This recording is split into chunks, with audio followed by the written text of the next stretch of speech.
That was evidenced by what the Timberwolves did in the closing seconds of their 116-111 victory over Utah on Saturday night.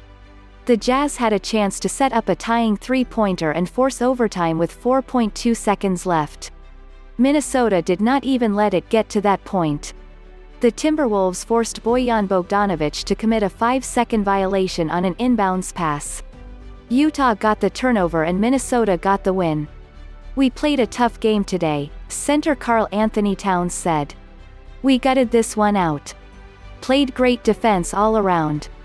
D'Angelo Russell had 25 points and 6 assists to lead the Timberwolves. Towns added 16 points and 12 rebounds. Minnesota had 5 players score in double figures. Jordan Clarkson scored 23 points and Donovan Mitchell added 21 to lead the Jazz. Mike Conley added 20 points and Rudy Gobert chipped in 18 points and 17 rebounds.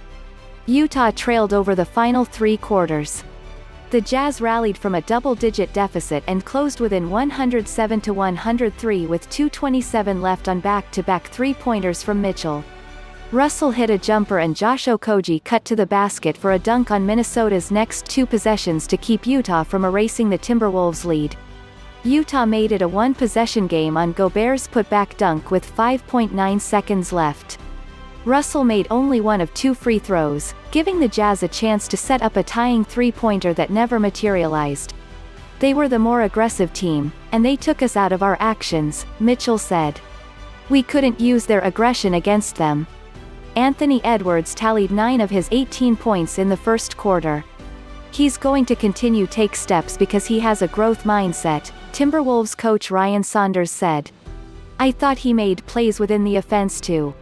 You don't see that a lot from a teenager." The Jazz cut the deficit to a single possession near the midway point of the second quarter, pulling within 44-41 on a floater from Clarkson. Minnesota stamped out the rally with a 10-2 run, punctuated by a banked floater from Beasley, and extended its lead to 54-43.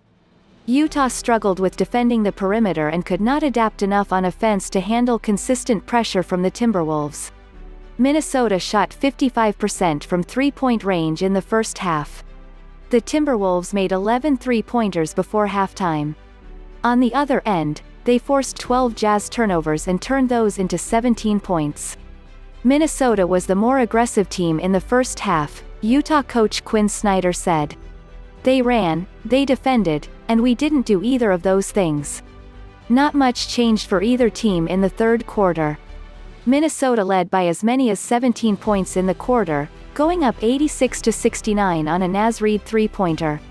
Tip INSTimberwolves. Towns blocked 4 shots, his highest number of blocks in a game since the 2018-19 season. Ellipsis. Jarrett Culver went 3 of 3 from three-point range and finished with 14 points. Ellipsis. Minnesota scored 26 points off 18 Utah turnovers. Jazz. Conley scored Utah's first 9 points of the third quarter.